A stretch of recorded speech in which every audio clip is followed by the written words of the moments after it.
டிஎன்இபியில் வந்து ஒரு simple Android ஆப்பு அதை இன்ஸ்டால் பண்ணிக்கிங்க. டிஎன்இபி அப்படின்னு வந்து உங்களுக்கு இருக்கும். ஸோ இதில் போட்டு பின்லாம் செட் பண்ணிவிட்டு கன்சியூமர் நம்பர்லாம் ஆட் பண்ணிக்கிட்டீங்க அப்படின்னா வந்து நமக்கு அந்த பேமெண்ட்டு கொடுத்த உடனே வந்து உள்ளே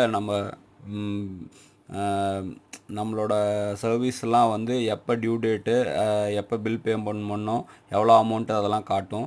ஸோ அதில் வந்து வியூ பில் அப்படின்னு சொல்லி நம்ம கிளிக் பண்ணோம் அப்படின்னா நம்ம எவ்வளோ யூனிட் வந்து எரிச்சிருக்கிறோம், ஃபிக்ஸ்டு சார்ஜ் எவ்வளோ, டேக்ஸ் எவ்வளோ, மொத்த பில் அமௌண்ட் எவ்வளோ அப்படிங்கிறலாம் காட்டிடும்.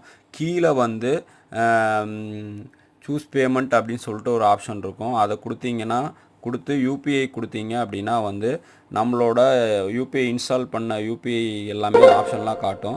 அதை வந்து சூஸ் பண்ணிவிட்டு நம்மளோட பாஸ்வேர்டு போட்டோம்னா வந்து அந்த பேமெண்ட் வந்து உடனே ஆயிரும். இந்த மாதிரி வந்து ரெசிப்ட் பேஜ் வந்து பேமெண்ட் சக்ஸஸ் அப்படின்னு சொல்லி காட்டிடும். அதே மாதிரி ரெசிப்ட்டு வந்து நம்ம வந்து இதிலே வந்து வியூ பண்ணிக்கலாம். சப்போஸ் அப்படி வியூ பண்ண முடியல அப்படின்ற பட்சத்தில் வந்து ஹோம் பேஜில் போயிட்டு மை பில்ஸ் அப்படின்ற ஒரு ஆப்ஷன் இருக்கும். அதில் வந்து நம்ம கன்சியூமர் நம்பர் சூஸ் பண்ணி வியூ ரெசிப்ட் ஆப்ஷன் கொடுத்தோம்னா நம்மளோட ரெசிப்ட் வந்து இப்படி காட்டிடும்.